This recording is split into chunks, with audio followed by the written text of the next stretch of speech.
choosing to live mobile, deciding between living in a car, living in a van, living in a travel trailer, or living in a motorhome.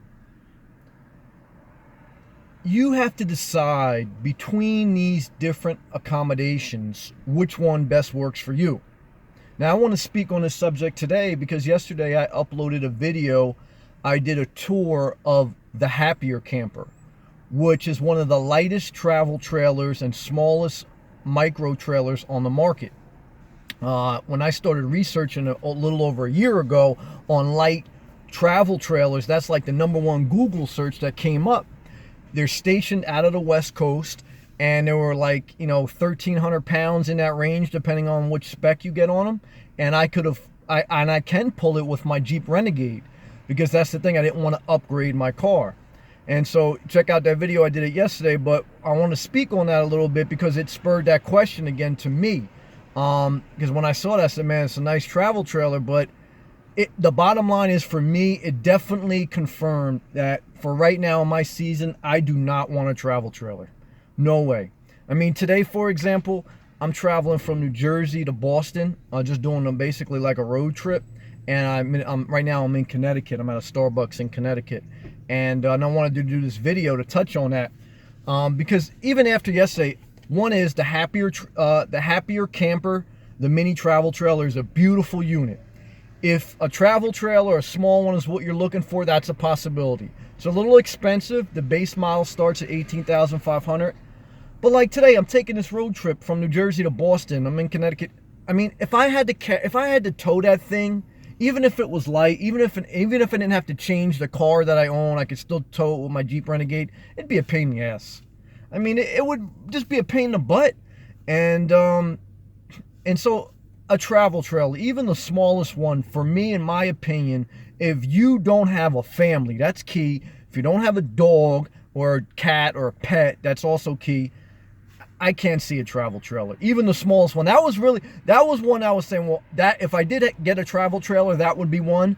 But after experiencing it, beautiful unit, beautifully made, great company. If you are interested, I would recommend it if a travel trailer is something you're considering.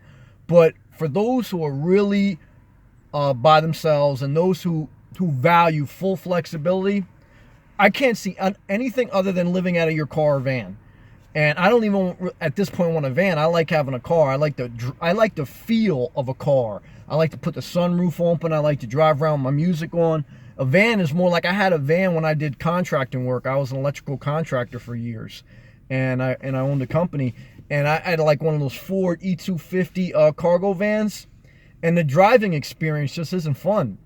And to me, that's the downside of living in a van. The driving experience sucks. I mean, it's like going around, you're going to go lay sheetrock, but really you're living in this thing. I mean, you get some more accommodations, you get some more room. And again, it all based on what you want. I'm just sharing my journey here and what my feeling on this subject is.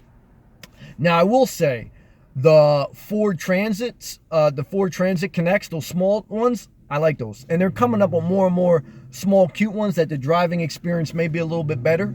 And actually, that's what the owners of that Happier Camper had brought that camper to that demo area. They basically pulled that Happier Camper with a Ford Transit Connect van, a small one. So, they do have they do have some nice small vans out there if you wanted to live a consolidated small van life.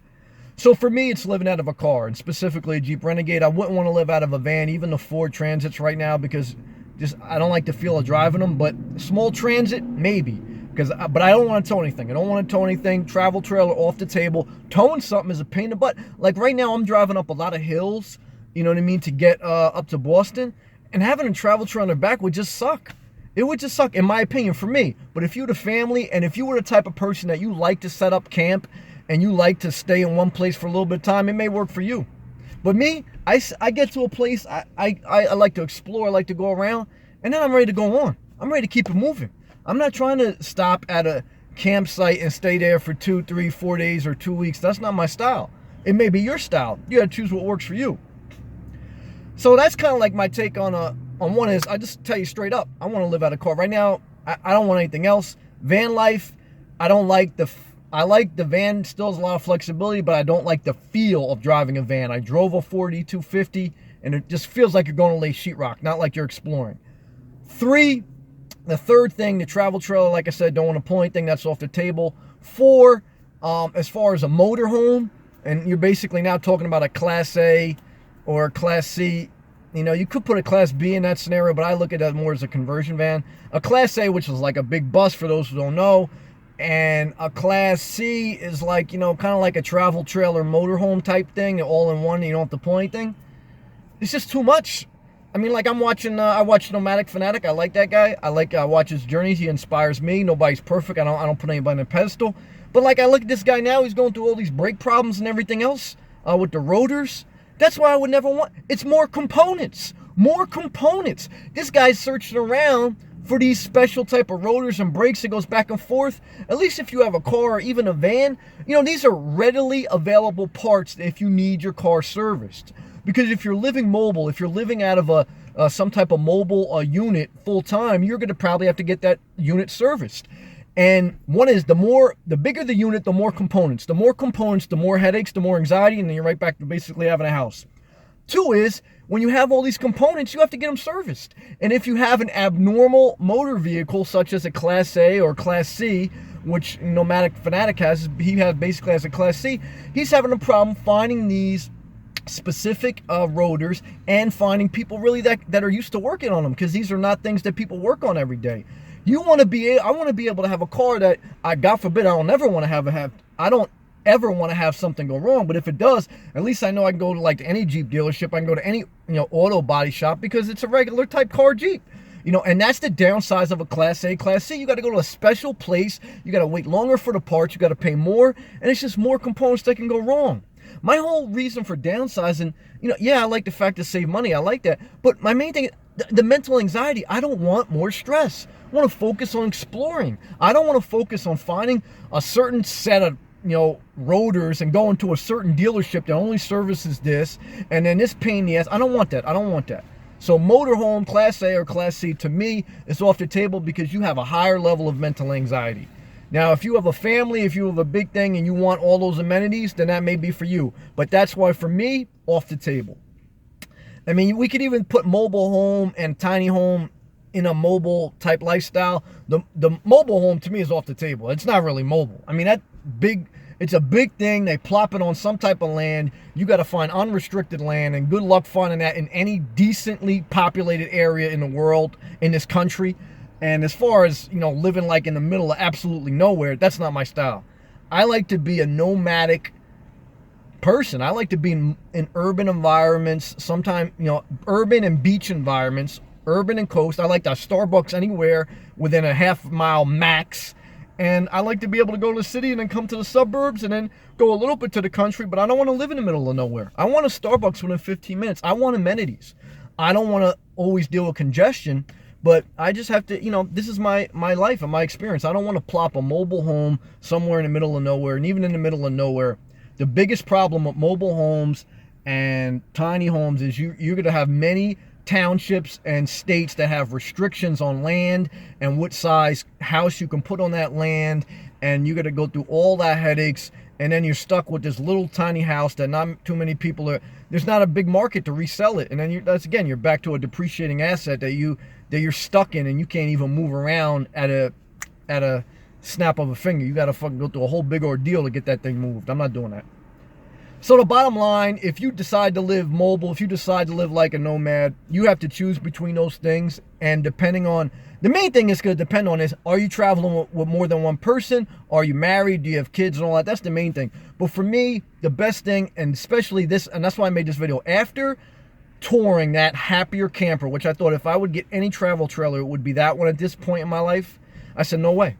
Because I would lose so much flexibility. I got all these extra components. Like I looked under the sink, they had a pump, they had all this different stuff, they had a solar, all that. I don't want to worry about all components.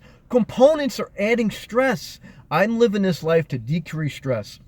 And You try to service that happier camper. Where you gonna bring that thing in? You ain't gonna bring it into Midas Touch and just have them 1, 2, 3 thing it. I mean, these guys probably never worked on a happier camper in their life, most people.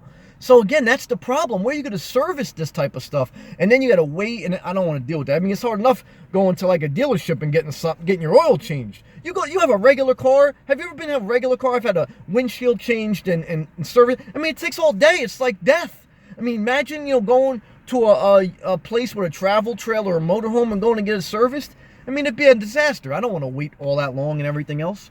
So for me, maximum flexibility. Live out of some type of car or Jeep, some type of, and if you did, and even if you want a little bit more room, I would do a van, in my opinion.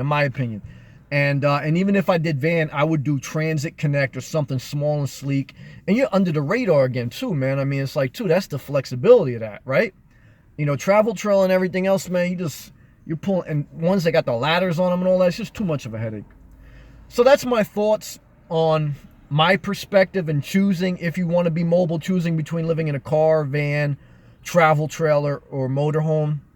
And that's my thought process. That's where I'm at now. I'll always leave room to change my mind, but that's what I wanted to share. Like I say, specifically after touring the happier micro trailer yesterday, I said, man, I can't see anywhere in the future where I would want to live anything other than out of a car right now. I would just lose too much flexibility, and I like my flexibility. So I hope you are encouraged on whatever you are going to decide. Remember, these are just my thoughts and just my life. You have to live for you, and you have to make what best decision is for you. So good luck, all right? And stay inspired.